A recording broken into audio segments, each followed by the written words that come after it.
दोस्तों, मैं भाजी खोट रही हूँ। आइए भाजी।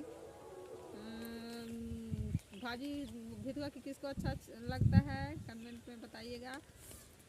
गुड मॉर्निंग दोस्तों, राम राम।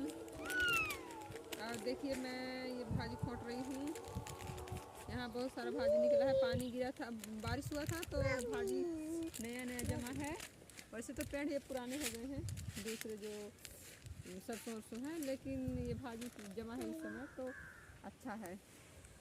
तो इसलिए मैं भाजी तोड़ रही हूँ बनाने के लिए।